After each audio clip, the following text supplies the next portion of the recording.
country club with the school over there on a specialized camp they have with kids who are all in foster care, in foster care, and also they will have Send us the information neurotrainers. on it. Yeah, we got BCBAs. We'll send it over. Yeah.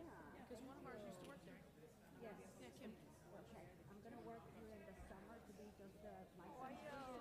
Good to see you. I cannot See stay you too. overnight that. Send it to me. I got 4 BCBAs. Okay. It's been a long Tell time. me your How you doing? what was your last name again? Sorry. Sorry. The last name. What was your last name again? Larson. Larson. S-E. Yep. Yeah, I got 4 BCBAs. Yeah, there's just one script. Okay. So let's do it. Is there anyone who's...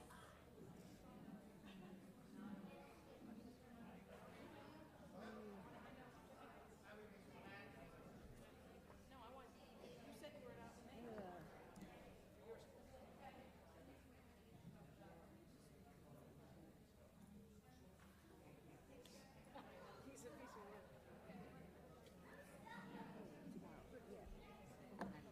Tomorrow. No, she's up there.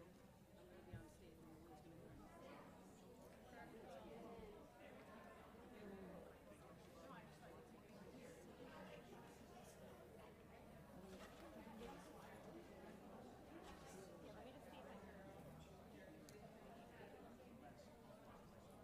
Will's going to go. You can tell us where you need us to stand.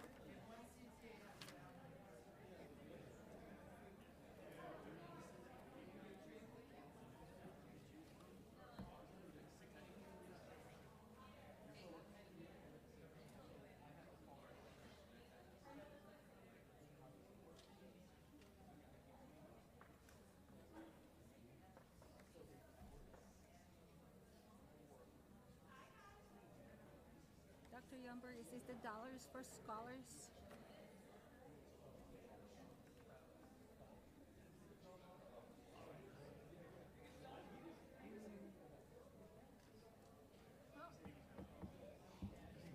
Hi.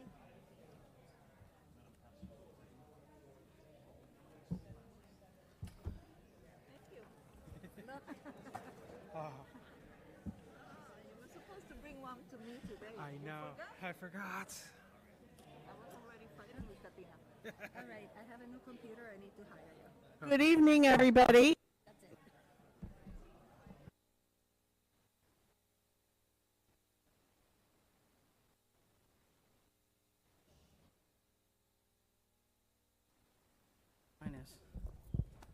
It won't stay on. Hello. Well, now it's on. Good evening, everybody.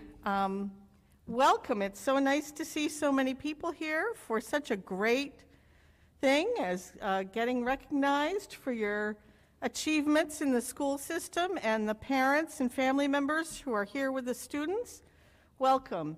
We're going to open today's meeting with a, ooh, bless you. We're going to open today's meeting with a moment of silence. The murders at the school in Uvalde, Texas yesterday have saddened our entire nation, and it's a very sad state of affairs. And all I will say on a personal level is that gun violence will not end without action. Prayers alone will not do that. And so I'd ask everybody to please observe a moment of silence in respect for the children and teachers who lost their lives yesterday, and their family members, and all their friends and community.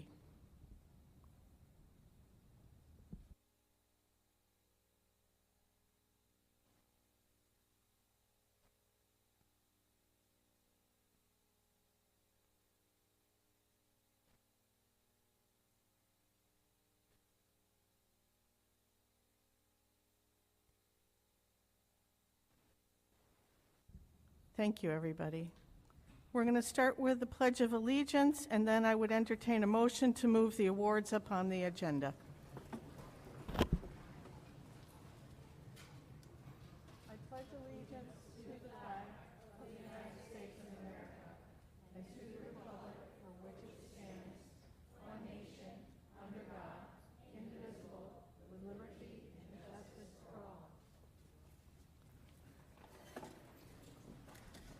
I would entertain a motion to move up on the agenda the superintendent's awards.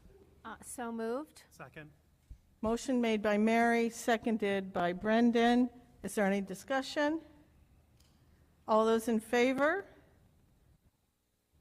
Okay, we're going to move it up then. And so rather than go into our other business, we're going to jump right into the awards section right now.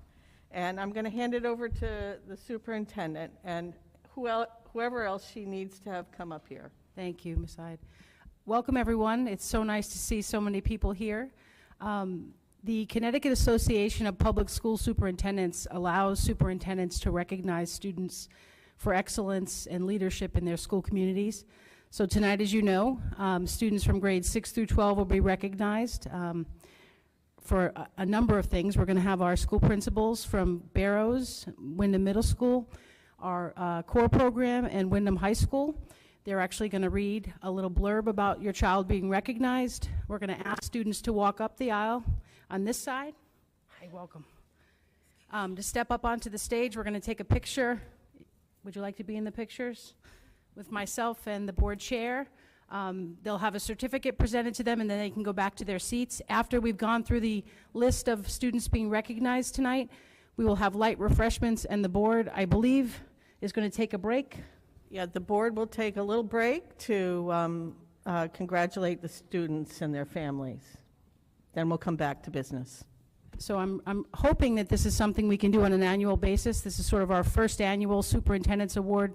I see lots of smiling faces, and some students will look a little nervous. Don't be nervous. This is a wonderful event, and I'm sure your parents are bursting with pride. So the first principal I'd like to call up is Mr. McClure from Barrows.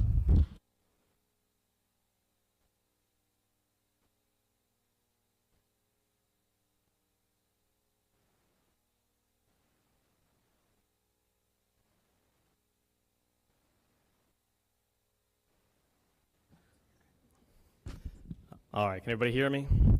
High-tech stuff here. First one we're going to call up is Amaya Guile.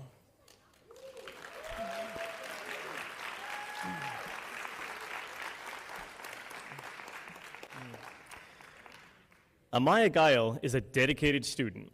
She exhibits BARC characteristics and a growth mindset. She focuses on academic achievement while balancing that with a positive social relationships. She participates actively in her learning. Amaya is an excellent candidate for the Superintendent's Award. Congratulations, Amaya.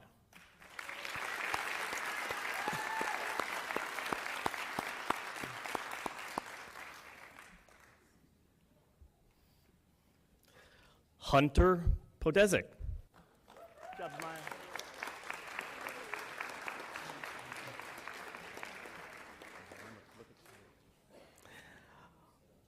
Hunter is a kind and thoughtful student. He shows BARC in a way that helps others learn. He is focused on learning and is a supportive classmate. He is responsible with his classwork and is an active member of the student council. Teachers can rely on Hunter to make good choices. He is also an excellent candidate for the Superintendent's Award. Congratulations, Hunter.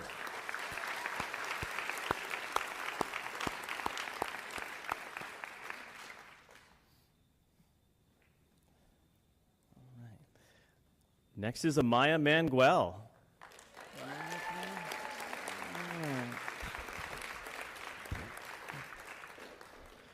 Amaya's not in the audience today, but she's up on the screen, so. Amaya consistently comes to school with a smile on her face, always looking out for the good of others. She is not afraid to work through a challenge when one comes her way. She is highly involved in her community as a multi-sport athlete and always volunteers to help her teachers and friends in and out of the classroom. Congratulations, Amaya.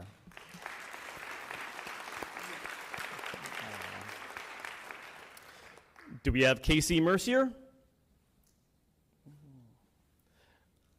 Okay.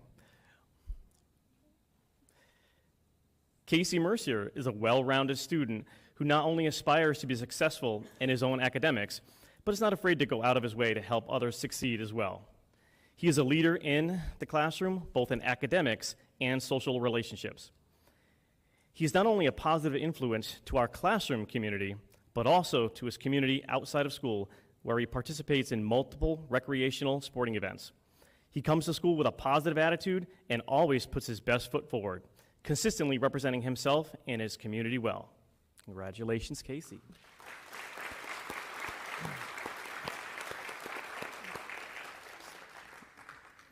Megumi Mitchell.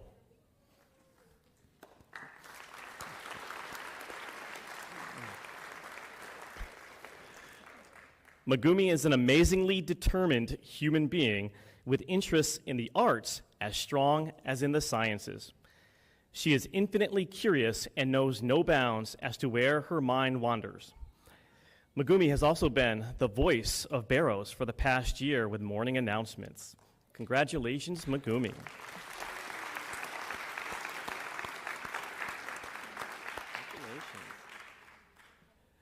And Miriam Shamshad.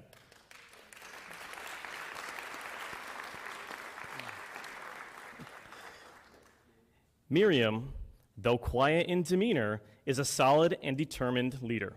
Her vision and ability to work with people pulled together a literary magazine club of 18 students who followed her every direction and discussion mediation. Her reflective nature regularly leads to her growth mindset of excellence that leads to her excellence beyond her grade level. She is also the second half of our Voice of Barrows in the morning. Congratulations, Miriam. Congratulations.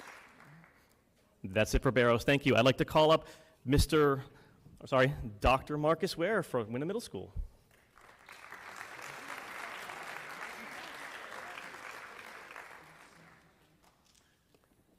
Hi, good evening.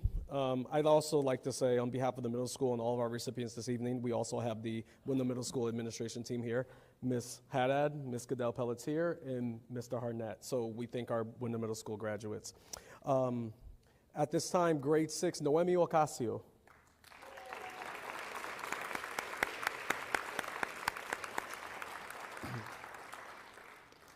We'll give her some time.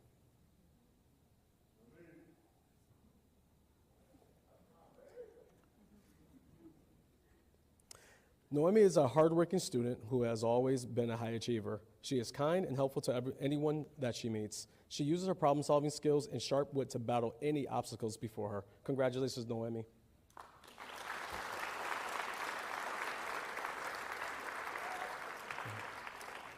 Next up, we have Armando Rivera. Is Armando here?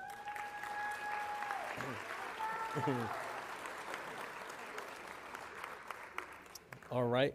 Armando is a hardworking student who leads by example. He shows respect for his teachers and peers and maintains an excellent balance between his academics and social life. We know we can count on him to show up every day and do his best in all of his classes. Congratulations, Armando.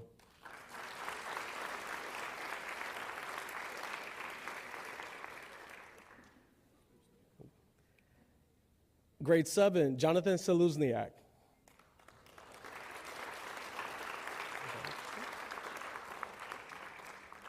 I don't believe Jonathan's with us this evening. Jonathan is a student who comes in every day with a smile and a greeting. Academically, he works hard and contributes to discussion. He is always the first one to offer assistance to staff and classmates. He takes on leadership roles and does it with a smile and warm heart. We congratulate Jonathan.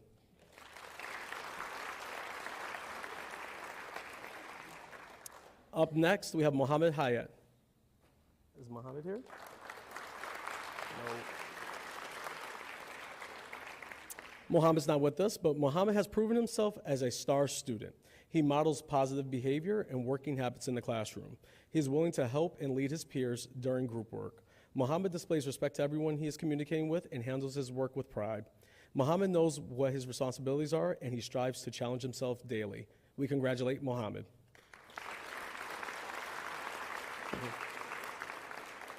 Up next, grade 8, Crystal Rivera.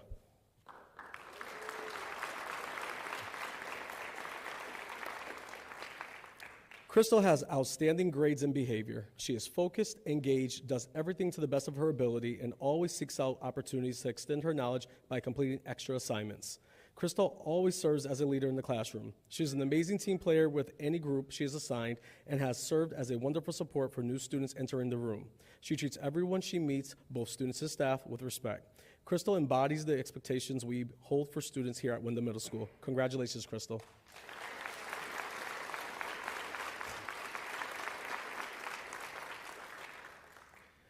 Last but not least, Junacy Rodriguez.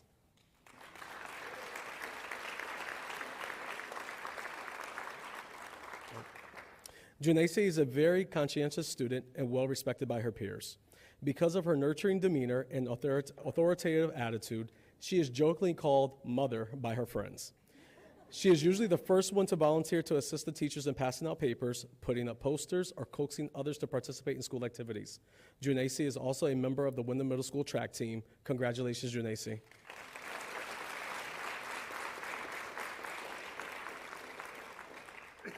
That concludes Windham Middle School. I would like to invite up Sarah Larson from the CORE program.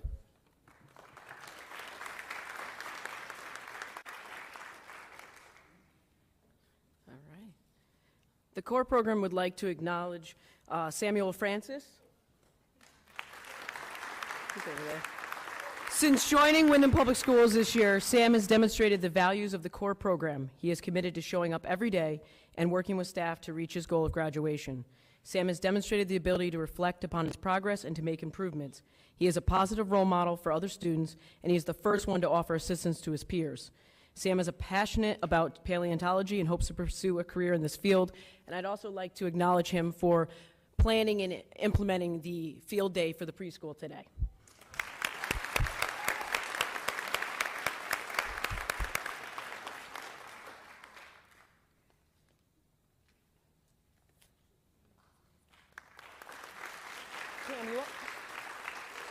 Up next is Pamela Cavanaugh from the high school.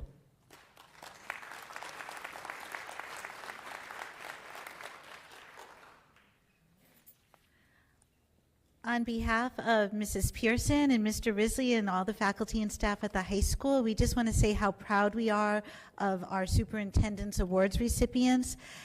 These students have been recognized by their teachers and by their class advisors, so there was a lot of input selecting these students, and we are very, very proud of them here at Windham High School. So we're first going to recognize our freshmen. Our first student is Armani Crespo.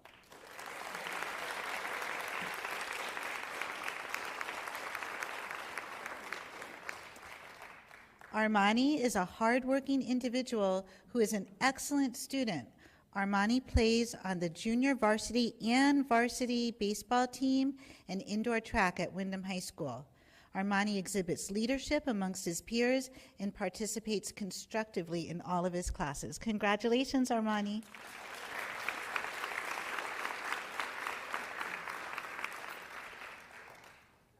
We'd like to congratulate Fabian Giovanni Rodriguez. Come on up, Giovanni.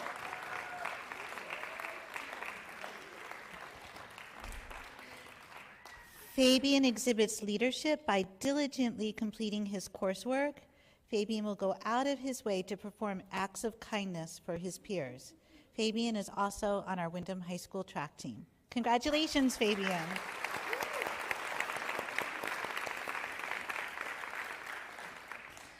Our next recipient is Hector Green.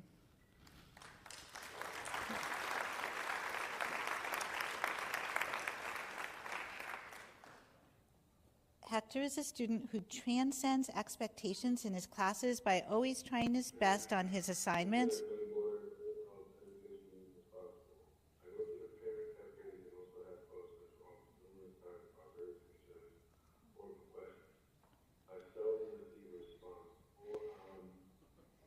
Hector richly contributes to his class discussions in all of his classes and exhibits leadership qualities in all of his classes.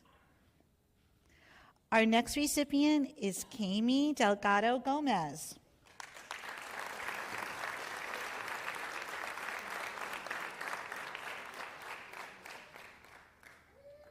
Kami is a freshman on our varsity tennis and junior varsity and varsity soccer teams. She exceeds her teachers' and coaches' expectations. Kami is a role model for her peers who will go out of her way to help other students in need. Congratulations.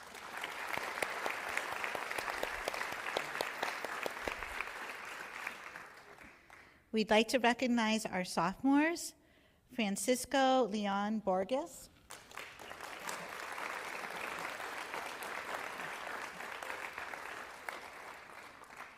Francisco takes pride in being a Windham Whippet and can be seen participating in all school-wide events. He is an advocate for others and enjoys helping his community. He is a driven student who has maintained honors consistently through his high school career and who challenges himself daily to continually grow and improve. Congratulations, Francisco.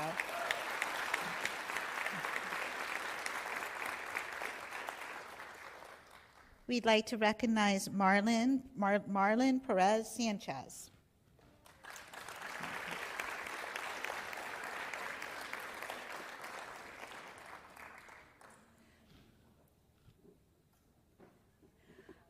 Marlon Perez Sanchez is a very involved member of our Windham High School community. Over the years, he has given back to his community by volunteering at Windham High School's open house and freshman orientation. Furthermore, he is a student athlete and a valued member of the Windham High School soccer team. He is a driven student who has maintained high honors consistently throughout his high school career. Congratulations.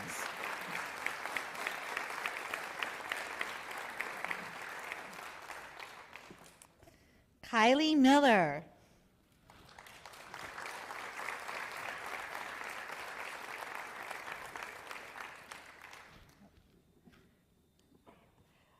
Kylie is president of the sophomore class and an advocate for students throughout the building. She does her best to make sure that all students are represented and that their voices are heard.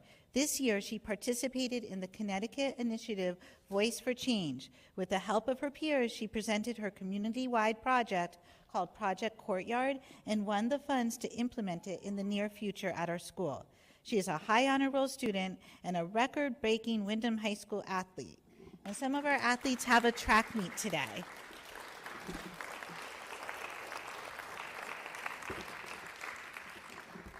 Riley Galinas.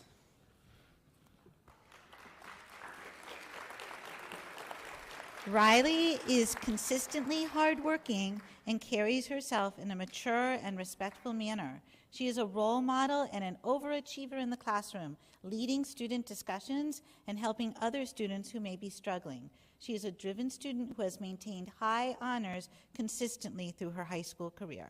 Congratulations, Riley.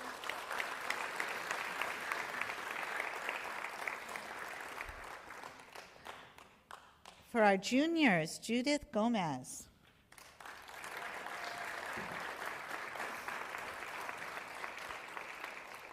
Judith is a phenomenal student that is motivated and driven to improve the world around her. She always has something kind to say and a smile to share. She contributes to our school through sports and clubs. She is capable of leadership, but can just as well be a vital part of her team. She embodies what all students should strive to become. Congratulations, Judith.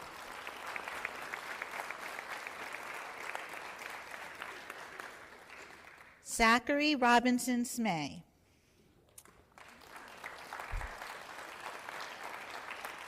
Zachary is an exceptional young man. He leads his sports teams and is involved in exemplifying the best qualities of an athlete. In the classroom, he is attentive, thoughtful, and always willing to assist his fellow classmates. Zachary asks deep questions and encourages others to participate. He is a remarkable role model for all that know him.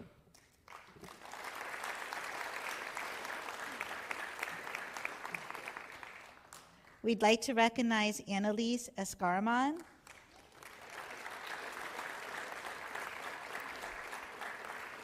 Annalise is a driven student both in academics and sports. She plays on Windham's volleyball and softball teams and does travel softball outside of school. She is a leader both on and off the field. She is a member of the class cabinet, and her drive for what is right will help her to pursue political science after high school. Congratulations, Annalise.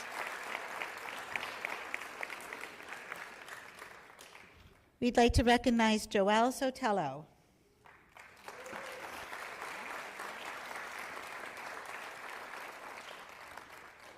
Joel is a successful student that still manages to be lighthearted in the classroom. He challenges himself with a very rigorous course load. He is a member of the class cabinet and takes an active role in school activities. Joel is on the outdoor track team, and his skills with technology are utilized to film the Windham football games. Congratulations.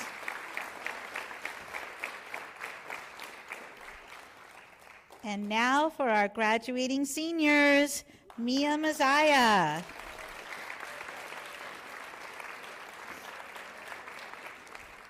Mia is a remarkable young woman. She is an honors student at Windham High School who will be attending UConn in the fall. Mia is the president of our National Honor Society. She has been a member of both the volleyball and the softball teams and is active in the class of 2022 class cabinet. In addition to all of these activities, Mia also works a part-time job. She is a role model to her peers at Windham High School, and she's an outstanding representative for Dr. Youngberg's Superintendent's Award.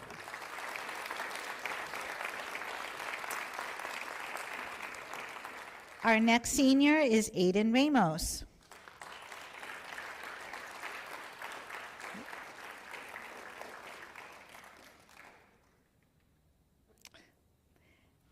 Aiden is a hardworking and compassionate young man. He is humble and a bit shy, but he leads by example. He is deeply respected by both his peers and teachers. Aiden will be attending the Eastern Connecticut State University in the fall and will be studying criminology. He was a 2-year member of our boys swimming team, and he has worked part-time for the last 2 years.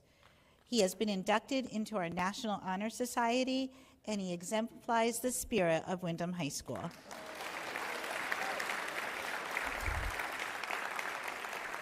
Sorry, I have a lot to say about our seniors. I'm very proud of them.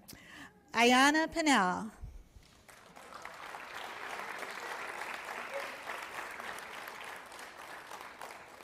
Ayana is an outstanding young woman and inspires her classmates along with her cheerleading squad with her infectious school spirit. She is an honors student at Windham High School and will be attending UConn next year to study pre-law and political science. She is a free spirit who leads by example. Congratulations, Ayana.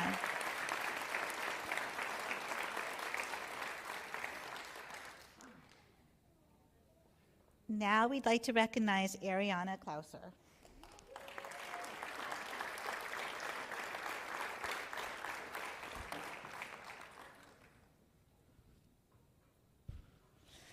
Ariana is an amazing young woman, a member of our National Honor Society, and a friend to all who know her. She is focused and self-motivated in the classroom, and her inquisitive nature often drives the classroom discussion. Outside of the classroom, Ariana enjoys spending time with friends and family, including her brother Quentin, who will be a senior next year. Ariana works part-time to save money for college. Next year, she will be attending UConn and majoring in theater studies and filmmaking. Congratulations.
We're going to call the meeting back to order whenever the tech folks are ready.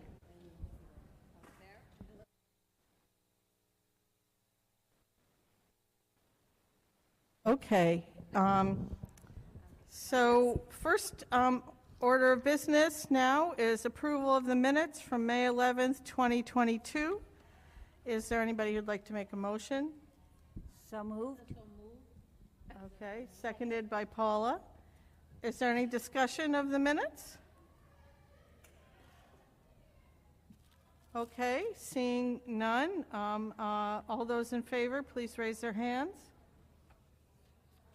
Okay, is it unanimous? I think Ilda wasn't there. Oh, Ilda. Did you abstain, Ilda? Yeah, I'm sorry. I have to abstain, I wasn't here. Okay, thank you. Next up is public comment. I understand there's one member of the public who's with us online who would like to speak during public comment. If you could please unmute yourself and identify yourself, and then you have your time to speak with us. Thank you. Barely. Turn it up a little. You can't hear them. We're waiting for them to turn up the volume so we can hear you better, okay? Okay, why don't you try speaking now? Yes, we can hear you, thank you. All right, great, thank you. All right, let me start here. All right.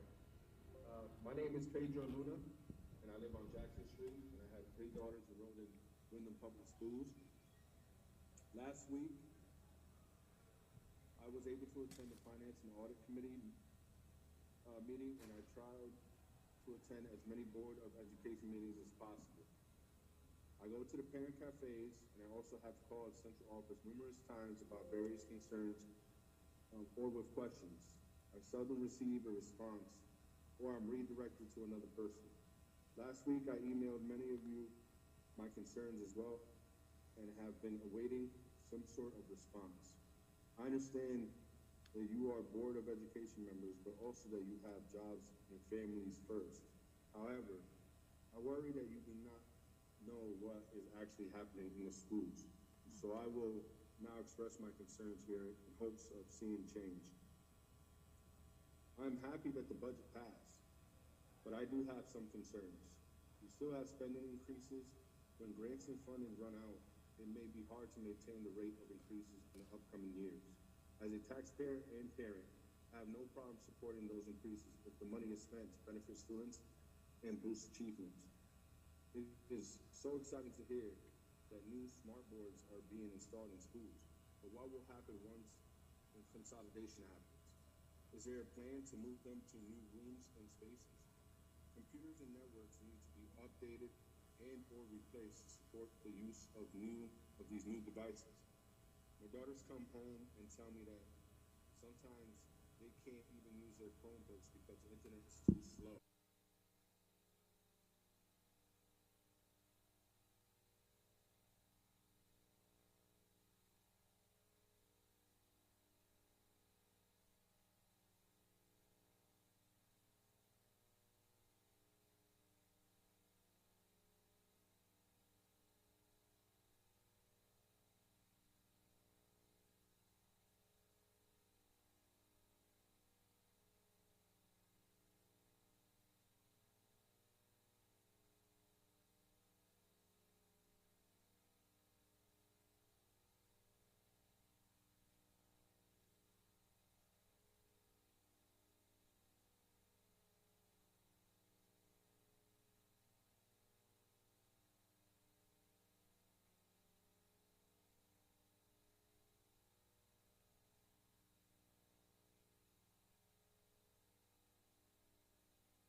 Thank you very much, Mr. Luna. You came in right under your time limit, and you gave us a lot to think about, and we're not allowed to respond to your comments, but we do very much appreciate what you've shared with us this evening and urge you to continue sharing any thoughts you have with us.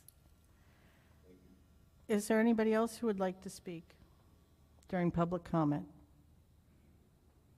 Okay, and I understand that Mark Doyle is on Zoom now, so when we vote, we need to make sure we include him. Thank you. Okay, next order of business, folks, is board chairs report. I just want to take a minute to let the public and the board, let the public know that we were unable to have our mini spring retreat to continue our discussion about possible consolidation of our elementary schools because of COVID.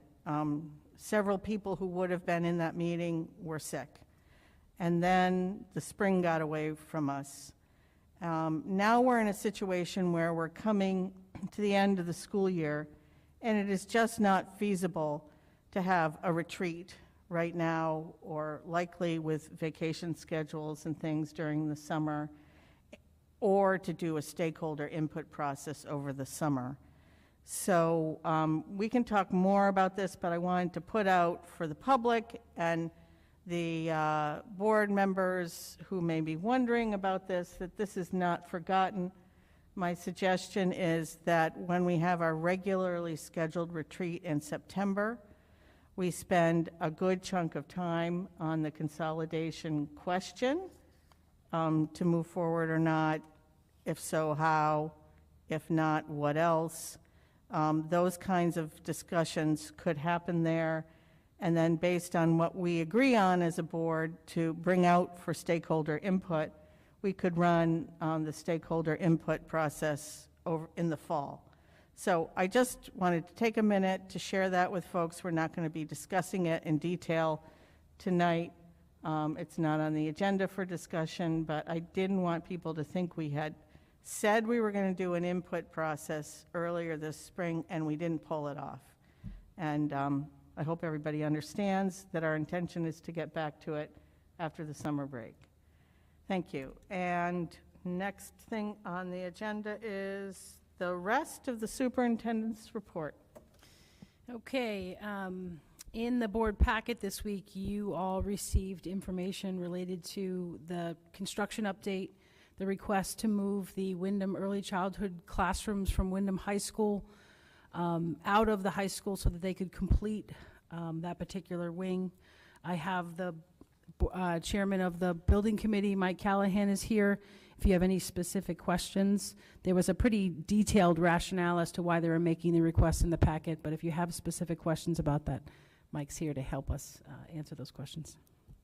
And we also have members of the building committee here too. So, does anybody have any questions for Mr. Callahan on this topic? Oh, go ahead, Katina. Just, I'm sorry, maybe I missed information. Could you bring the mic closer to you so people? Yeah. Now You don't have to hold it. Yeah. Right.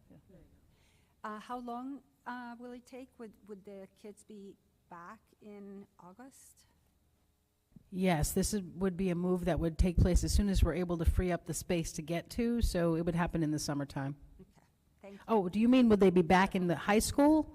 They wouldn't be relocated back to the high school until the whole WECC building portion is complete. Okay, Yeah. thank you. Yep, sorry, I misunderstood. Mary? Yeah, I'm just wondering how this will affect the middle school. So I can tell you that the plan, as we're still in the planning stages because obviously we need the board support, but the plan is that once the AWP and core program exit the basement of the middle school where they're currently located to their new rental facility, which we also are getting, hopefully, board support Once with. we approve that. Correct. Hasn't been formally done yet. Our goal is then to move some of the adults from the early childhood wing that exists in the middle school. You can actually walk into the wing and see. We would relocate the adults from that wing down into that basement space that's been vacated by AWP and the Corps. And then we would be able to bring the classrooms back and add them to the hallway that already exists with some minor construction. Aliki has gone through each of the classrooms along with the facilities. I believe Dawn was on a walkthrough, or will be soon if she hasn't gone already. I know Albie's been supporting the process. Aliki thinks it can be done, and she should know because I think she's moved the program 19 times now. So she's pretty good at this, but we don't think it's going to have a negative impact. I mean, obviously moving any kind of transition is an issue. Mary, do you have another question? Well, I just want to say you know, as many times as that program's moved, we've probably put something that's not middle school related into the middle school. So I do want to say I think it is quite burdensome, and that in some ways this may impede the middle school from, you know, doing what it needs to do, just because it's been at least a decade that things have happened like that. We're having some difficulty with these microphones. I can't speak to what happened prior to my arrival, but I agree that since the 5th grade was designed for this building to have grades 5 through 8, there has been an empty wing in this building for quite some time. And it's true, they have rotated things through that empty wing. So I don't think it's going to negatively impact the middle school because it's taking place after the school year ends. We might have some glitches around summer school, but we'll work through those. I would just say that it's not ideal at all, but I don't know what the alternative is. If they're going to be doing hazardous work in the space, what do we have to put the children safely someplace, and the staff. It's really unfortunate, but. Was that you, Mark? No, sorry. Okay, you're very loud. Okay. Is there anybody else who has any comments, questions, concerns? Katina. I'm glad this is going to be a temporary inconvenience for the parents and the students, as I'm looking forward to see a beautiful new facility.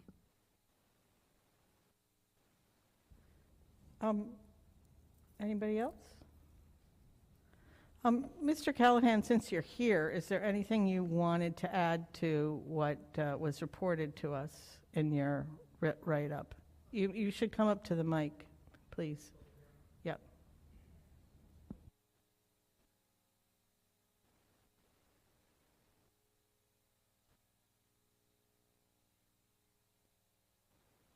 Thank you. Thank you. Can people hear me?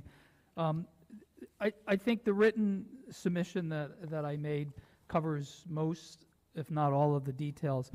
But because I am here, I would like to say I personally, and I know all of the building committee members, as articulated by Mary, are cognitive of the changes that the high school renovation is going to have on the high school kids and now on another school.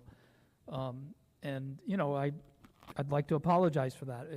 We did not do a thorough job of planning and fully understanding the phasing and the implications. Obviously, we would have preferred to have the sequence and the scheduling go as planned. However, the high school project has turned out, we knew, we all did, it was extremely complicated, and one of the challenges of this installation of the electrical and mechanical equipment just could not be overcome. And the contractor and the design team worked almost for 6 to 8 weeks trying to make it work. And the only really viable solution was to relocate the kids.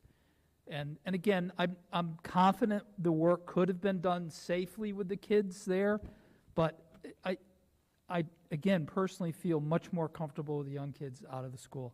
The high school kids have been awesome. They're such a flexible group. They've embraced the process. There's you know, as you would expect, the teenagers, young adults are much more flexible. So I guess the only thing I could really add, I do think this is the right thing to do. It's potentially saves a lot of money, number one, and number two, it will facilitate the construction now that we have a larger area to work in. And that's really a good thing early on, that we have a little bit more flexibility in the phasing and scheduling. So very much appreciate the board's consideration. And last comment is, at any time, if other questions come up, please make sure I'm invited to come before you and answer any questions. So thank you. Thank you very much. Are we set on this topic? Can we move on? Okay, you're on still. Okay, on Friday, we had invited the Office of School Construction Grants to visit Natchog Elementary School. I want to thank Mary and Katina. That's from the state, to be clear. Oh, to people who are correct, watching. sorry. Right. I want to thank Mary, Katina, and Brendan for attending the visit. The goal of the visit was to determine if the state could let us know whether or not Natchog School could be renovated. What they basically told us is, sort of in a nutshell, they don't actually turn down renovation requests, that you have to weigh your options, and essentially, if you're willing to pay the money, you can basically renovate anything. They said what we have to do if we were considering renovating a building like Natchog is determine the costs of renovation versus the cost of tearing the building down and building a new one. But we did tour the building together. Dawn and her and Ryan and Mark from maintenance were there, as was Bob Roach, the architect, and Eben Jones, the principal, helped us walk throughout the building on the outside campus and just gave us an idea of some of the struggles that the older building has and what we would need to consider if we were to renovate a building like Natchog. So I don't know if anyone who was on the tour has anything to add.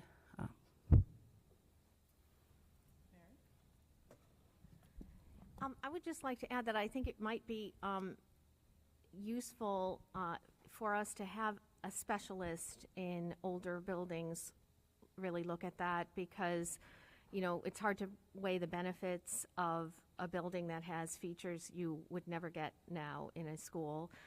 You know, amazing light, grand hallways, hardwood floors. And of course, it does have very antiquated mechanicals.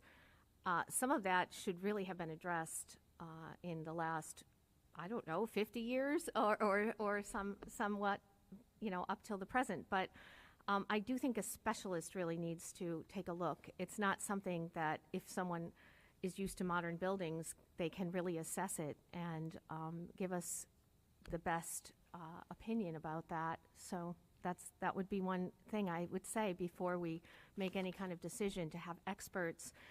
You know, asbestos was not commonly used until the 40s, and this was built in 1913. So I'm really I would really like to know specifically what is in the building. Thank you, Mary. Anybody else? Katina, you look like you're about to press your...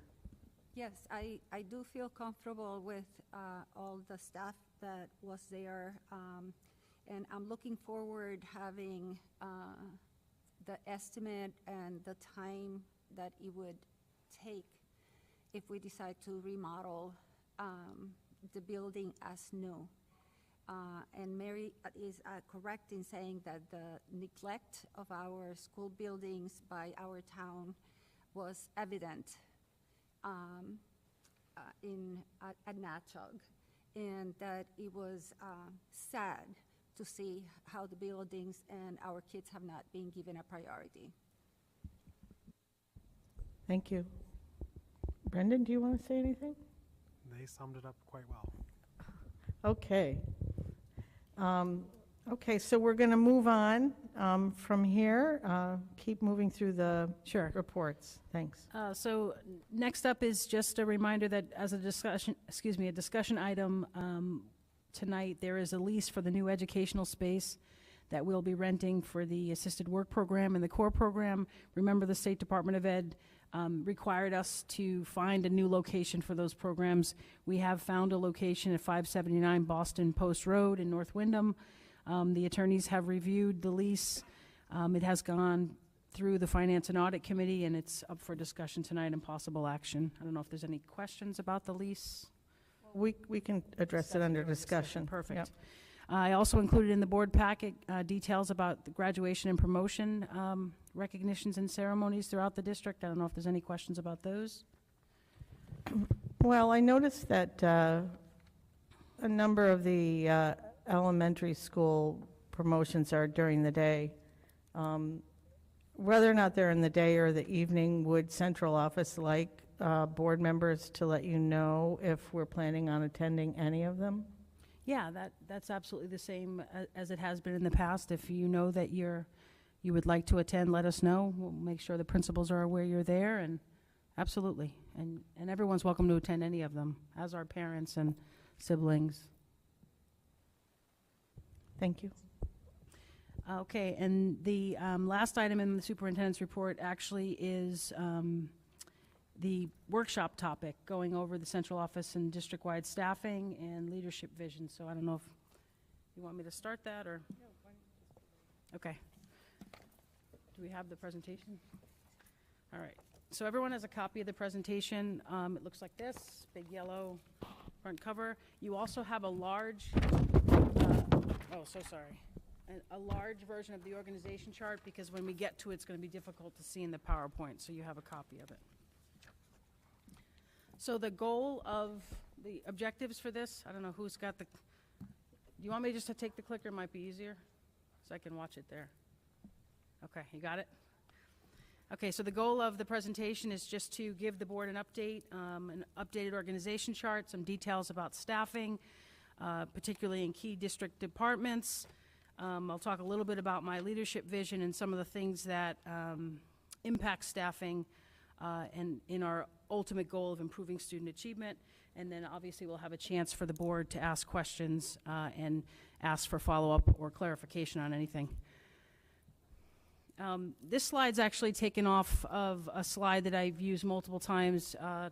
One of my favorite leadership books is Leading with Soul, The Uncommon Journey of the Soul, by Bowman and Deal. And in that book, it's not an education book, by the way, but they talk about in any opportunity that you have to lead people, there are actually gifts of leadership that you give those people. So I really do try to function this way, in that the gift of love is just making sure that people recognize that you care about them, that you recognize that they're human beings and that they have lives outside of work. The gift of significance talks about making sure that your team members understand that they're important in this moment of time in the organization, that their contributions matter. The gift of authorship is basically allowing someone to make a situation their own. You set the parameters, and you let the leaders of your departments run their departments. And the gift of power talks about being able to actually influence people. So I am trying every day in the work that I do with my leadership team to exhibit the gifts of leadership. And in doing that, one of the things that's really important that I talk often about is I use the sports analogy, but I talk about understanding the second and third string, understanding, I see Suzanne shaking her head, understanding what we're going to do if something doesn't work out exactly as planned. And from an individual standpoint, I have been trying to have conversations with my team members to make sure that they're in the right place within the organization, so that if you click that one more time, there's a star that should pop up. So I'm looking for sort of the sweet spot where I can find an individual's skill set and expertise along with their satisfaction in the role. Like, you can be amazing at a job and not be happy at it. And I saw someone in the audience. Amen, right? But if I can find an opportunity for you to exercise your skills and your expertise and actually enjoy the job you're doing, and that you can picture yourself when you think about your professional journey, and those two things match up with what the department or the district or the school needs, if we can find that spot, then everyone's going to benefit from it. So I've been having conversations with my team members just to figure out if they are really happy where they are, if they are really content with their placement in the district and measuring that against their skills and expertise. And so I do have conversations where leaders come to me and say, I'm really unhappy in the role I'm in. Here's what I would prefer doing. And so we have to figure out how to get them to those places. And sometimes those moves are easier to make than others. Sometimes they can't happen at all. But it's important, if you believe in the gifts of leadership, that you hear people out and you put them in the right places and utilize their expertise. So I'm working on a regular basis and making sure that we're in the right place. And remember, we had some unusual things happen to us as a staff prior to me taking over, so we are still healing from some of those things. So it's important that we have those conversations and those heart-to-heart discussions. It is really my sense that if you follow something like the gifts of leadership and you're listening to people and honestly having conversations with them about where they are and what the district needs and what they can offer the district, then you end up in this place where the team produces more than the individuals could ever produce. That whole idea of synergy. And it's a really magical thing to happen, and it needs to happen here soon because we have to improve student achievement, so we need to kick it up a notch, and my team knows because I talk about it regularly.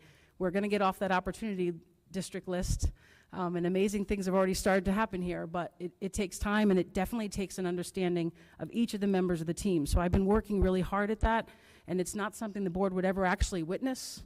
You wouldn't be a part of those conversations, and you just wouldn't, it wouldn't happen, but I'm telling you that those conversations are happening. Like, I'll give you an example. I asked each of the assistant principals to have a one-on-one meeting with me to find out where they envision themselves to be in a couple of years. Do they want to continue as assistant principals? Do they imagine themselves in a principal role? Is it not for them at all? Do they see themselves in a different leadership role entirely? So I have an idea of what they envision, and then I can weigh that against what they offer the organization and what the organization needs. So all that's sort of happening behind the scenes. Keep going. There you go. There's a whole bunch of things that would impact staffing and the decisions made behind staffing. One of them is obviously our most important job, which is student achievement. So understanding the number of students and the achievement levels of our subgroups is the word the state uses, but our English learners, our students who receive special education, our students who are living in poverty, and then understanding the numbers and growth of students who are performing at or above grade level. We have to understand both ends, right? Obviously, COVID has been a nuance, but we do have to understand what impact COVID has had on an emotional and an academic level. Obviously, our goal is to ensure professional development is actually impacting student achievement, and if we discover that it's not, we may need additional staff to figure out how to get there. And obviously, as I mentioned to the board, we are going to be labeled an opportunity district by the State Department of Ed. I still have not received that formal letter, but it is my intention to take us off that list. The opportunity district classification was identified using student achievement data from 2017, 2018, and 2018, 2019. So obviously that's past data. Our goal is to prove to the state that we don't belong on that list. The list, by the way, is the 10 lowest performing school districts in the state. I don't actually believe that we belong on that list in my heart of hearts, and now we just have to prove it. Some other examples of things that might impact staffing are understanding our budget, understanding the impact of the increased funds, both through the ESSER and the increases that we're going to be receiving in Alliance, and also understanding that all those new grants come with additional work in the organization. There's new hoops to jump through for the state. There's new progress monitoring of the expenditures. There is always something that we have to do for every single penny that's spent. It's monitored closely. And then there's some unusual things that we've sort of uncovered, but for a very, very long time in this district, we were not paying competitive salaries. And because we weren't paying competitive salaries, we made some decisions that might be considered a little unusual, but we were trying to take care of the adults in the organization without actually offering them competitive salaries. So we're trying to undo some of those unusual things. I see some chuckles down at the end of the table. because we believe we should be paying our employees a competitive salary, and we shouldn't be making side deals because we're not paying them. So we've uncovered a whole bunch of things that we're sort of slowly righting the ship, but again, this may also impact staffing. Another example is just understanding research about teacher efficacy and the impact of leadership. This district experienced a state takeover. That has an impact on how we responded as a district. It has an impact on classroom teachers, on leadership. The idea of employees being empowered, for a long time they were not able to make decisions on their own, which has an impact. So we're working on that. We're also working on making sure every single employee in the district receives an annual evaluation that is based on strengths and next steps, and this idea that we can do whatever we set our minds out to do. It just takes time and the proper feedback and making sure people are in the right places. And again, that whole idea of not paying employees a competitive salary and some of the things that have happened as a result of that. And then some other things that may impact staffing are just current circumstances. Our student enrollment obviously impacts staffing. We have a renovation project going on at the high school that impacts central office and the early childhood program. We have a desire to bring back high school students who may have left the district. We have ongoing maintenance issues related to our aging facilities. We talked a little bit about the AYP and core programs moving. And we have the potential for elementary consolidation due to the declining enrollment. So all of these things may impact staffing. Like, one of the things that I don't think people may realize is the renovation project is being done by the construction company that's working, but the renovation has a significant impact on facilities, for example. They're doing extra work that they wouldn't be doing, or different work than they were doing before. It also has a significant impact on the IT department. So there's all sorts of things that people don't realize that, yes, did you hire new people to do this job? Well, yes, but the job isn't exactly as it was before. So we're making decisions based on circumstances and things that impact the district. And then the next couple slides just sort of show you an average classroom in the Windham Public Schools. So, and I want to thank Neil for putting together the pretty slides for me. But essentially, if you look at this pie chart, the blue is for our students that receive special education. The orange is our English learners. The gray is students who would be both of those.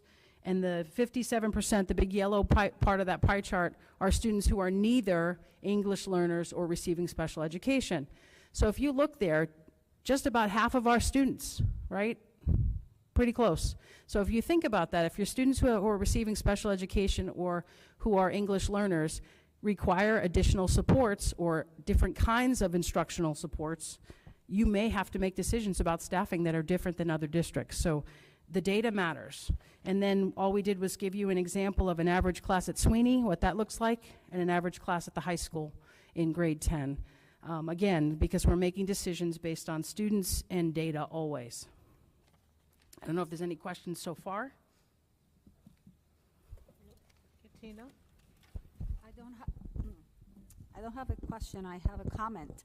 I have always understood that all of our kids, because of the poverty in which we live, are English learners, because they come with so much less vocabulary and experience, and poverty impacts language development. So I'm not talking about the actual linguistics of English and Spanish. I'm saying that everybody comes already with a deficit, and we need to recognize that. So there's a fairly large body of research around the impacts of poverty on language development and on a whole lot of pieces of their development. Absolutely, you're correct.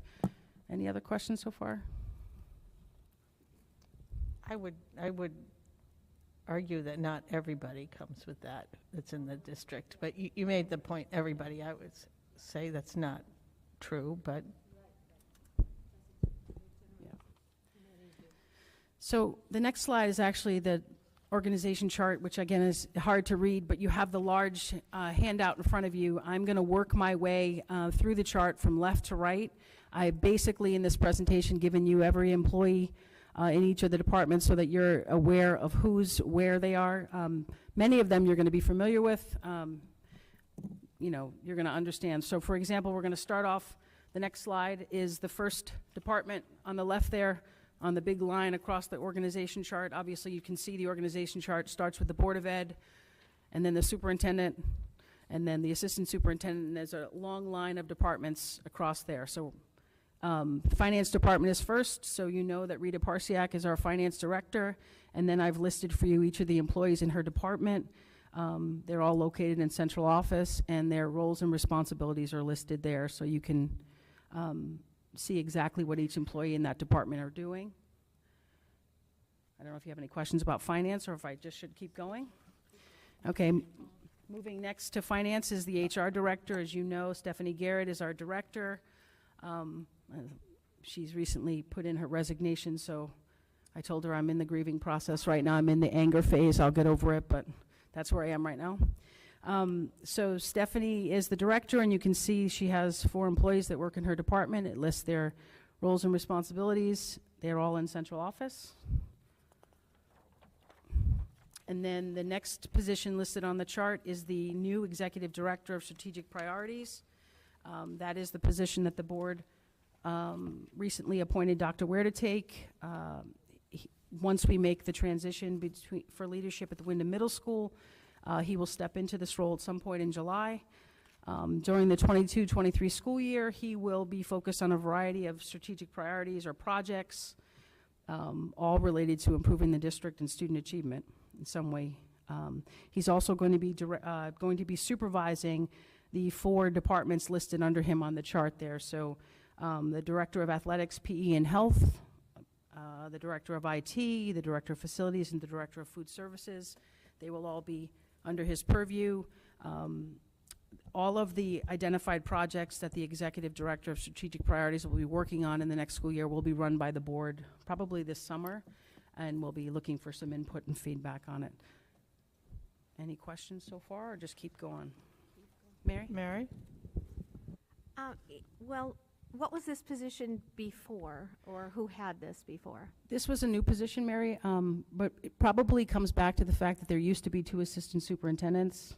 In fact, when I came on in 2016, it was myself and Bill Chafin. And there was actually many other people, and I've made the comment that Neil and I have actually been doing the job of 4 and at one point 5 administrators. So this is sort of backfilling some of the projects that we know that he and I know cannot get done if we don't have another person on board. So it's a new position, but it's So why essentially is filling it's not called an assistant superintendent or a deputy? I just want to, you know, in the interest of transparency, say that, you know, we really should have known about this, had this discussion before, you know, the job search even. And I mean, just looking at this priorities, I mean, and I, you know, have the greatest respect for the person who has been approved for this, but, you know, are the supervising those departments, I mean, I'm just trying to weigh this with the idea that, you know, he was an extremely successful principal in a school that has been absolutely needing that for so many years.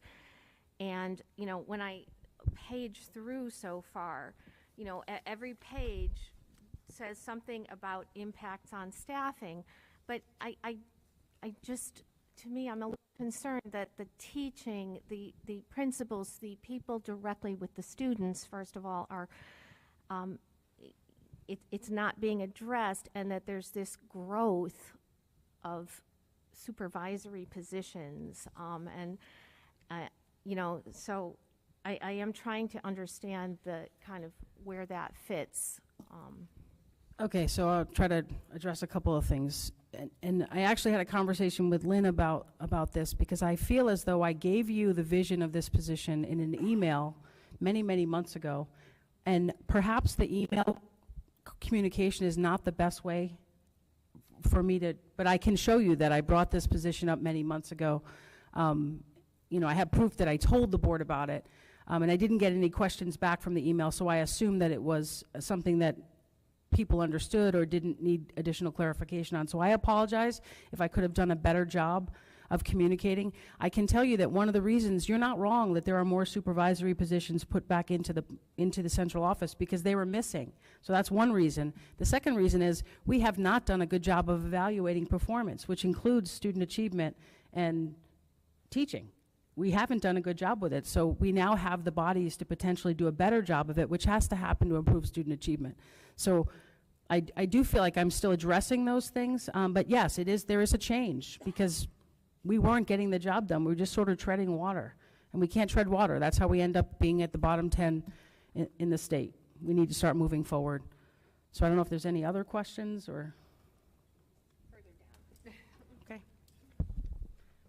And just keep moving. Yeah, and the other thing, I can't have discussions with you about staffing, in public, but I can tell you that there's details behind how people ended up where they were, that I have the information, and if the employees wanted me to share, I would, but I can't do that.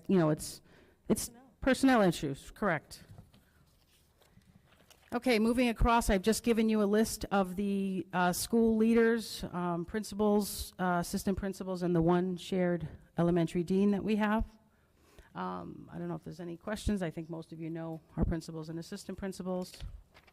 Well, there's a change, okay. Oh, the bottom of the slide is just letting you know that Tanya Fleeting, the manager of our Project Aware grant, she's currently housed at Windham Middle School. When we renovate the central office, she will be moved back to central office. It's a district-wide position. So for the duration of that grant, it's kind of unusual that the district-wide position has been living at Windham Middle School. So there'll be a space for her in central office when we renovate.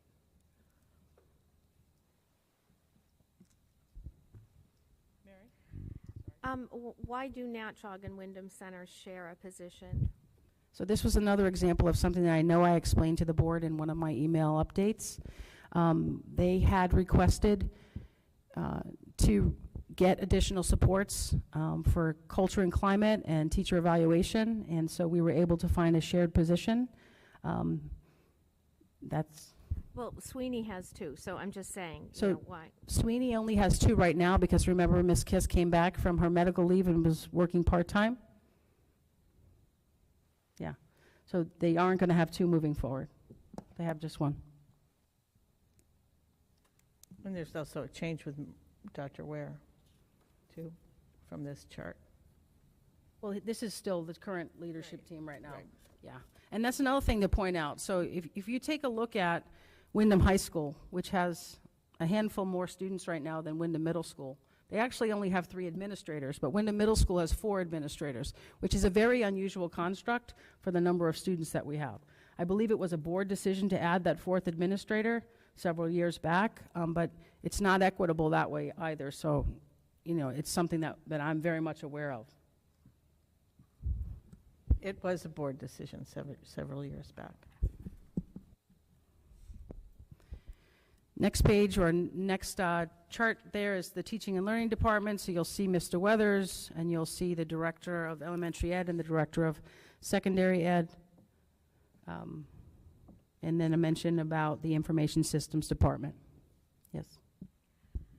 Yeah, so this is where why wouldn't directors of elementary ed and secondary ed have some of the evaluative functions, and also where's the curriculum person? I mean, that used to be something that the assistant superintendent had as their purview. Mr. Weathers is still very much involved in, in fact, he just had a group of teachers running through doing the math curriculum maps at the elementary level. He's very much involved in our curriculum process. And the directors do help with teacher evaluation. And they do address curriculum instruction, assessment, professional development, facilities, transportation. Every aspect of school improvement is part of their job. Yeah, I just don't remember what preceded those positions. So there was a director of literacy before I came. I arrived in July of 2016. There was no one in that position at that time. There was a director of math and science. There were 2 assistant superintendents. I'd have to go back and look at the 2016 staffing list. It was a different structure, but same number, just about the same number of bodies. Yeah, I mean, it's just that, you know, as we know from the policy and the statute, the board is not supposed to just get emails about, you know, how the changes occur. And we are supposed to be brought in to, you know, the hiring process in a way we decide, in the sense of if we, as a board, decide one member will go on the interview, et cetera. So I'm not entirely sure that that's accurate.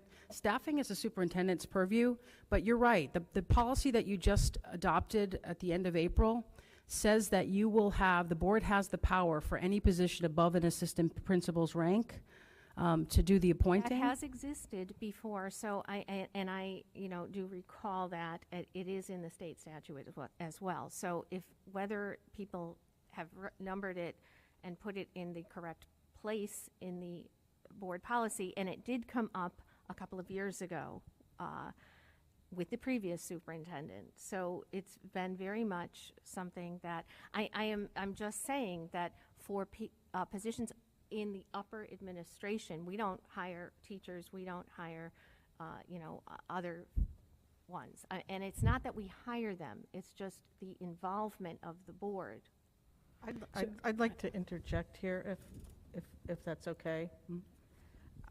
As the chair of the board, I want to say that it's our responsibility as a board to execute our role the way we should be executing it. It's not just the superintendent's responsibility. And Mary, you've pointed out some things that we need to correct. And I don't think it's necessarily worth having a back and forth about whether or not things happened the way they should be happening.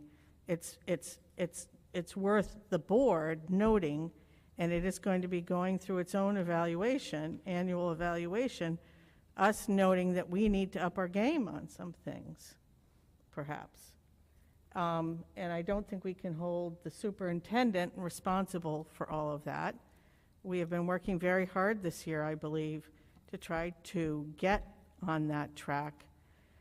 We all inherited a pretty tough situation coming out of the last superintendent situation and the previous takeover of the school system, and then COVID hit, and there's only so much we can all humanly do. And I just want to, put out there that let's endeavor to move forward on this rather than look backward on this. Thank you. One of the things I think is a really good thing is we now have a personnel committee, a newly started committee that could potentially be the body that we run all this through, so that I wouldn't just be giving Board of Ed updates and email. I would actually be meeting with the personnel committee and having the discussions about the vision for the positions and the process. I do want to point out that I have pushed out an email, and I don't, again, if that's not the best way to communicate, then we have to figure out what the best way is, asking board members to volunteer for the interview process that's happening around the Windham Middle School principal position. So I have 2 board members that have volunteered. I'm assuming there's a slot for at least 3. So if there's any other board member interested in being a part of that interview committee, I welcome you letting me know so that we can get you on the committee. I would like to also just add that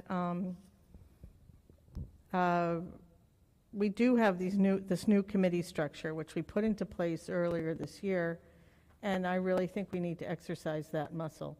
And so I appreciate what you just said about the personnel committee, and we also have a curriculum committee now.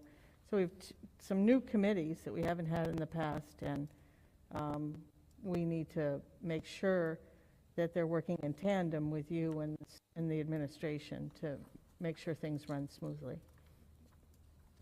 Katina, you look like you're dying to say something.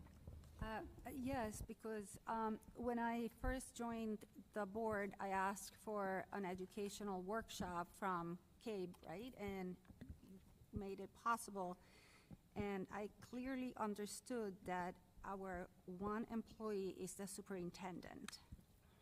that, I mean, that's our responsibility, and personnel and other matters, the superintendent decides, and I feel very happy that Dr. Yonberg has included us in multiple activities and considerations with staff and hiring, which didn't used to happen before. So, yeah, that's what I wanted to say. Thank you, Katina. That's part of the reason I asked for this workshop today, was because there have been questions raised about what the form of central office looks like now, what the superintendent's vision is, and so this is why we're walking through this exercise now. And then the committees can move forward from here, or the board, based on this presentation. So you want to keep proceeding? Sure. So moving along from the teaching and learning sections there, we move to the Director of Pupil Services. So you'll see the next slide is the Pupil Services slide. Suzanne Craw is the director of that department, and you can see all the positions that exist in the department and their roles and responsibilities. This was one of the departments, along with the next one, equity and multilingual education, that we made some adjustments based on the data. Nearly, I think it's 43% of our students are represented by those two departments, and prior to this past year, they really were lacking in their ability to move forward and adequately support and supervise all of the teaching staff that fall within their department. So we feel like we're in a much better place to hold people accountable and to provide supports and to replicate excellence, to be able to say, I know where it's working, and I'm going to get this teacher to help that teacher sort of grow our successes. So any questions on pupil services? My question is kind of silly. So I don't know where could we find, or anyone find, a picture of these, several of these people, because I've never seen them before. Yeah, and several. So we're working on the district website to get pictures of everyone up, but it is true that, and this is one of the discussions we were having, there are 2 new people that you haven't met. If you remember back in July of this school year, we had a meet and greet at central office, and you met a number of new employees, but there have since been 2 people at least that have been recently hired that you haven't officially met, that you should meet, absolutely. But yes, we're working on the district website to get all their pictures up, but we can have you meet them in person. Yeah, he just started, yeah, right. I think she started last week, so yes, the admin assistants. Thank you. You're welcome. Moving on to equity and multilingual, Beth Ann Brunet is the director of that department, and you can see all the people in that department and their roles and responsibilities, along with a couple positions that are not currently filled.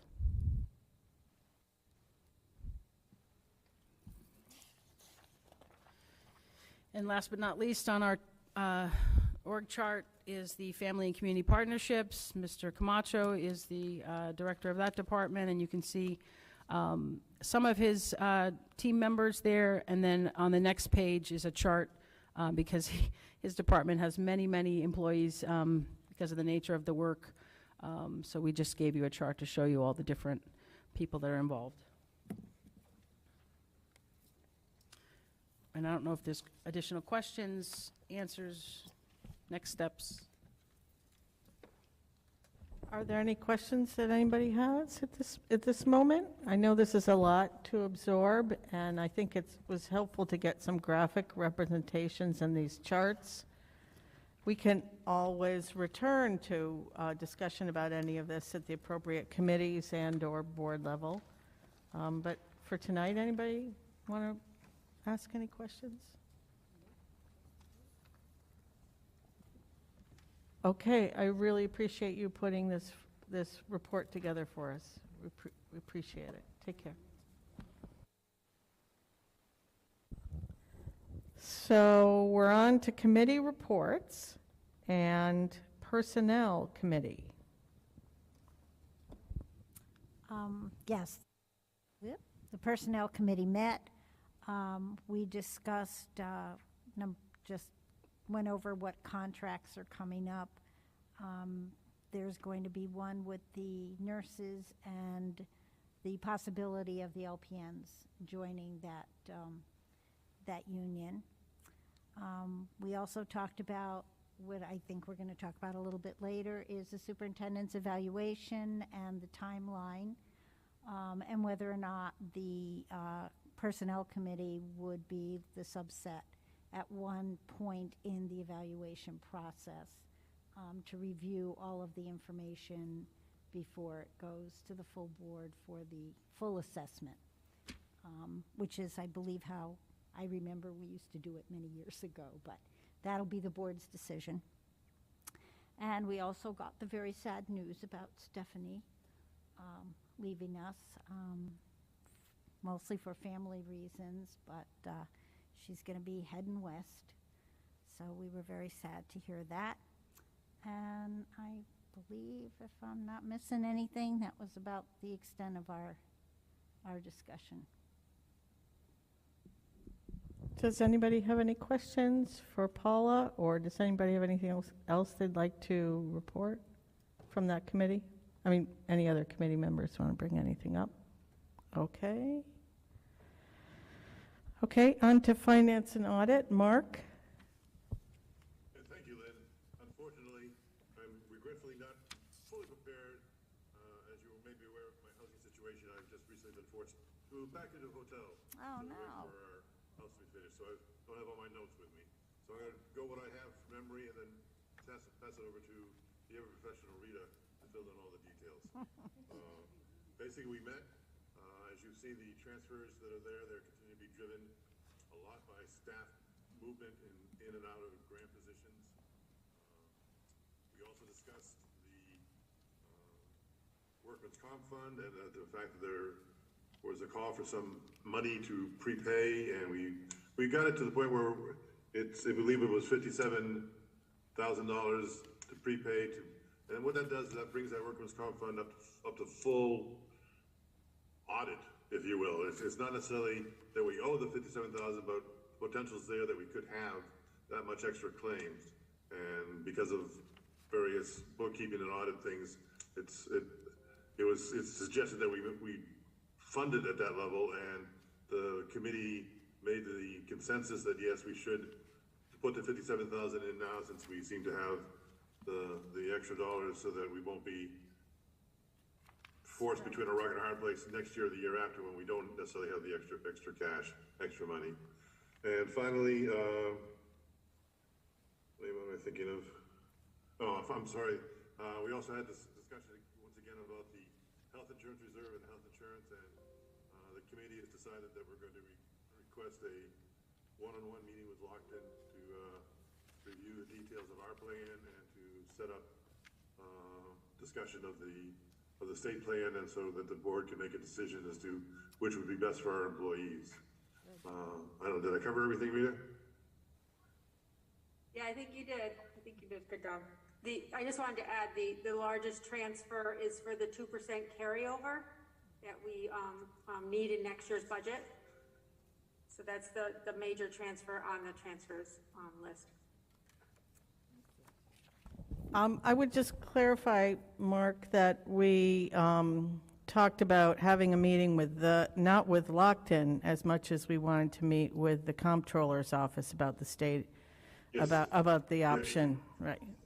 No, you are correct, Lynn. I remember that now. Yes, it was to meet with the state to get the details of that program. You are correct. Right. Because our intention is to potentially move forward, and if the board decides to do so, then we'd have to have conversations with the different bargaining units and the unions about potentially next year, in next year's budget, entering into the state employee health plan, which municipalities and boards of eds are allowed to do. But we need to really review what the pros and cons are. Paula? Lynn, or Mark, are we responsible for going together with the town, or is this something that we can do independently? Well, if the town decided not to go along with us, we'd have to make a decision about whether or not we want to break away. So it could be done. It might not be fun, but it could be done. If it's what's best for the district, we might have to really take that seriously. But people may remember that we've asked the town to look into this with us very nicely, and they still haven't responded. So there's only so long you can wait around and not look at what your options are. I just didn't know if it was one or the other. We had to go in with them or not do it. I don't think it'll be easy either way.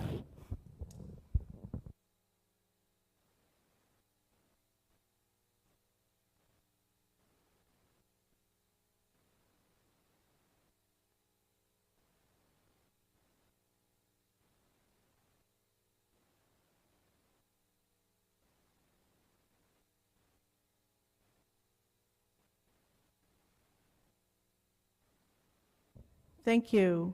Any other comments from finance, people who were at that meeting, Finance and Audit Committee? Okay, thanks. So we're on to discussion items, and the first item up is discussion of the lease for the educational space for the two programs that have to be moved. We have no choice. They have to be moved. And people got documentation. Hopefully we can take action on this evening and move this along. But does anybody have anything they'd like to talk about regarding the memo we got on this? Mary? What's the occupancy of this space? I'm going to let Suzanne, who has all the details. So in the fall, we plan to be under 50 occupants. If we do expand, there may be some additional regulations that we would need to manage. So you're saying it could be expanded, but it would service the students we currently have? For the students we currently have, we would be able to move into this space very comfortably. And things like nursing, custodial, food? Yes, so we're going to have to work with Eric Voll and do a drop-off type service. It does have the nurse. We plan on having our head nurse or our nurse supervisor stationed there, so that will be covered. And custodial, we are planning on, Dawn, correct me, or Ms. Tamakis, correct me if I'm wrong, one custodian with our youth students maybe doing some work study, and if that doesn't work out, we'll have two custodial staff members present. So kind of our hope to get our students engaged in some work opportunities is always number one for us.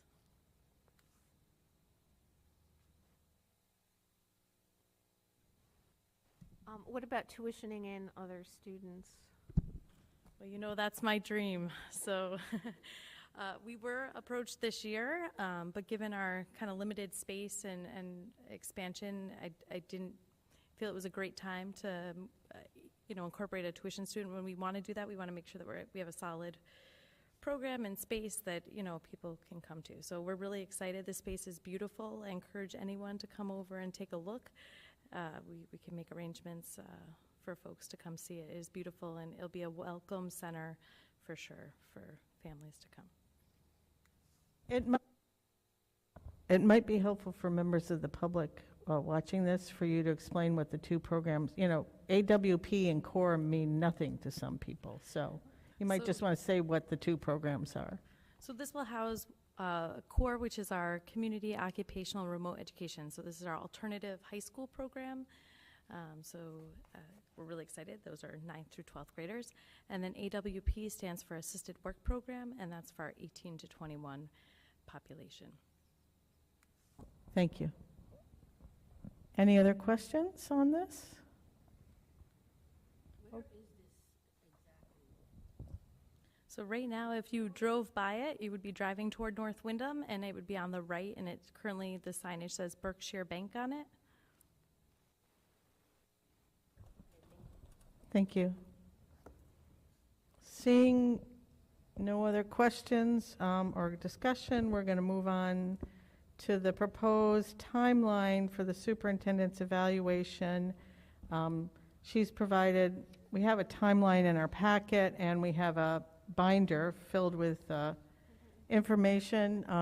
Are you explaining this, Tracy, or is Paula? I'm I not can sure. explain what I provided you, but Paula is aware of all of this because it sort of was vetted through Paula and the members of the Personnel Committee. But you have a draft timeline of the evaluation process, and then in the binder is just the first section of the binder is an introduction, the timeline, and then the scoring that needs to be done. The second section is all the documentation and evidence that's been provided. I shouldn't say all of it, but a number of the pieces of evidence that I provided throughout the year, and obviously any of the agendas and minutes and information that's been shared at board meetings is also documentation or evidence. And if board members have any questions at all or need additional information, please just reach out to me. I'm happy to get you whatever you need. And the last section of the binder is just a glossary of any of, any acronyms or any definitions that might help a board member understand what it is that the information in the documentation evidence section means. Paula, is there anything you want to add or raise up for conversation tonight? I think the only thing, Lynn, is under that area of tonight's meeting where it says discussion of possible action as to whether the full board or a subset of the board will handle the evaluation and negotiations prior to the June 15th Board of Ed meeting.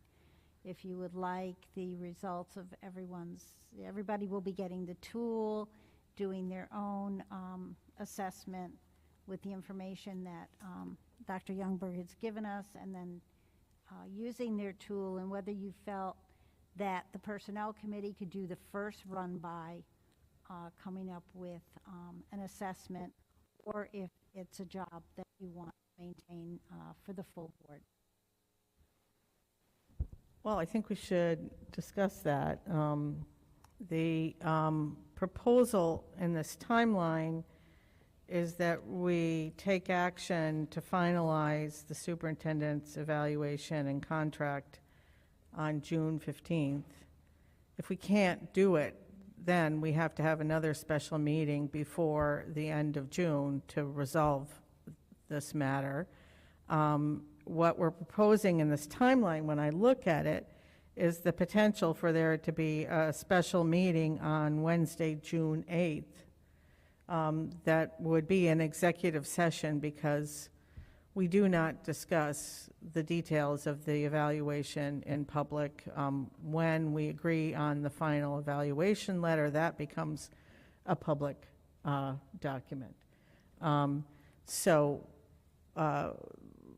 I would like to hear whether the board would be available to have an executive session and discuss the evaluation tool, and then go into a meeting with Dr. Youngberg that night, or if the board wants to delegate it to the committee.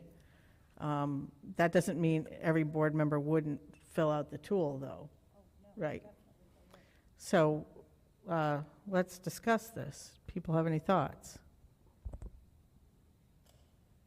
Katina. I am available, and my preference is that the board would be involved after the Personnel Committee tunes the tool that After the Personnel Committee pulls together the results of the evaluation? Mm-hmm. And then we all meet in executive session. Anybody else have any thoughts on this?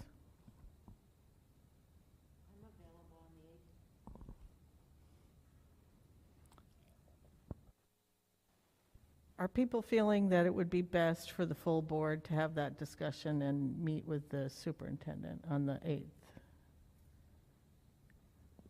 I indicate by maybe a show of hands if you think that's the way we should go, the full board. Mary, go ahead. Oops.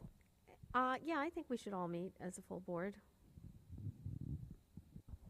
Does anybody object to that? Are people available on the 8th?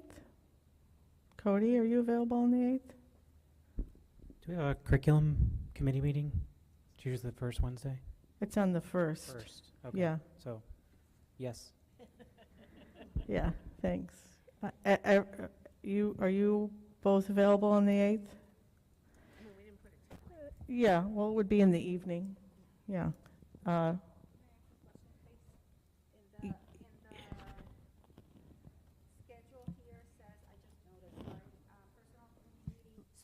Personnel committee meeting, review response of Board of Education for need of additional information, ensure that all prepared documents are for the 15th executive session. So I'm confused why we're having two, if you can please explain that. Well, there's a meeting to review the tool, and the timing of all this may need to change. But if the full board wants to do that, the night to do that is on June 8th. The night to have the conversation with the superintendent is on June 8th. The night to vote on all of this would be June 15th.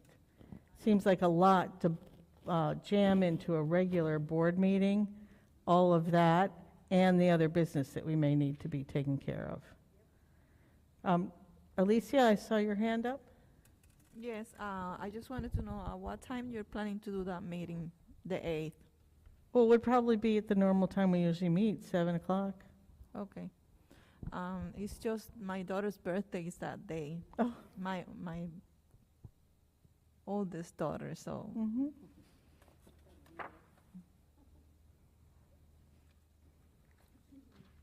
Well, we do have, I mean, I hate to be a taskmaster here, but we have a timeline, and we have like a deadline. It's not like we can drag this out. We've known about this, and it's our responsibility as a board to deal with this. And if we can get a quorum that night, I think we should move forward on the 8th. Does that sound okay to folks? Mark, is that okay with you? Yes, that's okay with me. Yes, I agree. Oh my gosh. It's like the man behind the curtain appearing.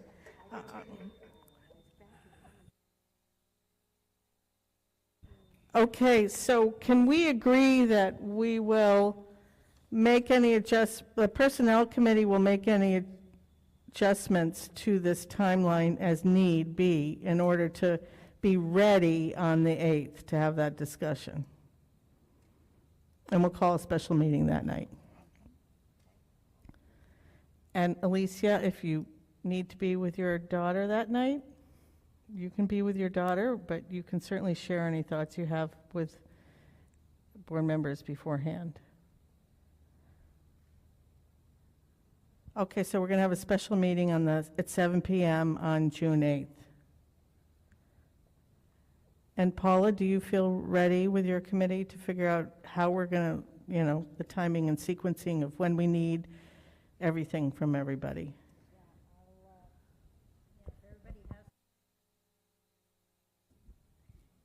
Everybody has the tool now, and all the information that Dr. Youngberg has given us. If everybody gets working on that, then, we should all be ready for that discussion. If you want us as a committee to take a look at the results and do a little compiling before that meeting, we'll be happy to do that. I think it's important that you compile the results before the meeting, so we're not actually trying to do that in the meeting. Which means you need to give us a deadline by which we need to get you the information. All right, so if our meeting is on June 8th, everybody has everything they need now. June 8th isn't all that very far away, is it? Go ahead. Well, where's the tool that we're filling in? In your binder, it was also, Okay. yeah, Just it's wanna also make sure been we all have given the to same. us. Yep. Let's see.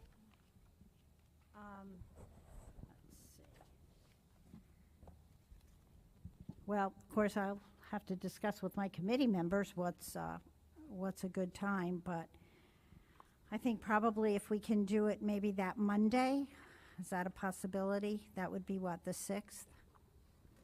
So you'd need the information from us, back from us by Friday the 3rd. Okay. June 3rd. If everybody on the board fills out their evaluation tool by Friday, June 3rd, and gets it to Paula, and then the committee can do whatever they need to do in order to have the information together for us to meet at 7 p.m. on the 8th. Okay.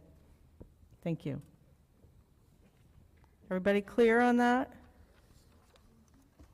Okay, and for the new board members, if you have any questions, we're happy to talk about it after the meeting. Paula can certainly help you with any clarification. Okay. Thank you.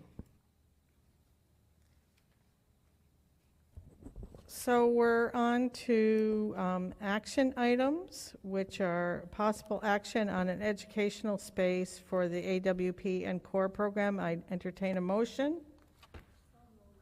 Motion made by Katina. Second. Seconded by Brendan. Is there any discussion on approval of moving forward with this lease?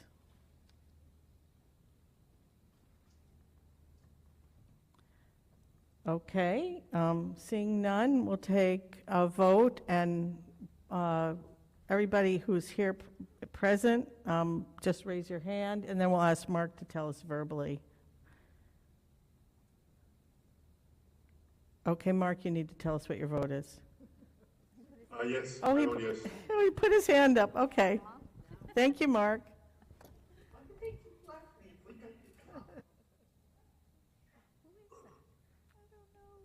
Okay, so you got your approval, Suzanne. I know a lot of work went into getting to this point, so thank you to everybody involved. And then I'll take a motion to recommend approval of the budget transfers, which were presented to us in our board packet, and Mark and Rita referred to them. Oh, motion made by Mark. Do we get a second? Certainly was.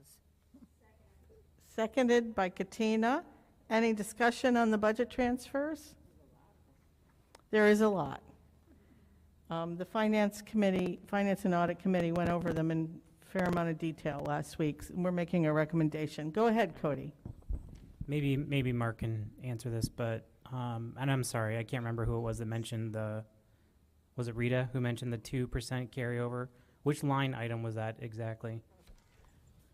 Rita or Mark, can you explain to Cody where he can find the 2% carryover on which line?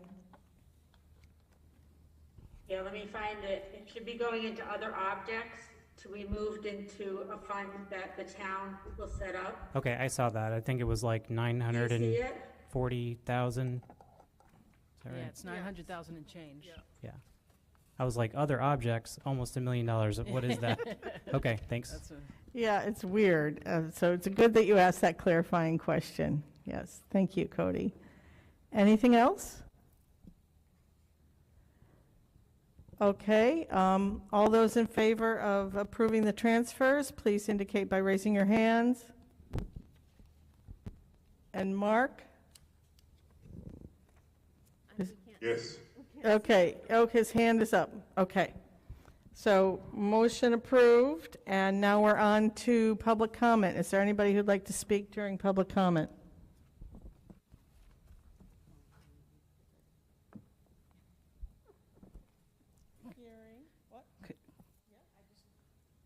I just wanted to thank the board for being a part of the Student Superintendent Awards ceremony. I know that it takes up time and it's a late night, but I think it was well worth it, and I appreciate you being part of it. Thank you. It's a nice new tradition. And I'll entertain a motion to adjourn the meeting at 8:57. I move, we move. Thank you, Brendan. Meeting adjourned.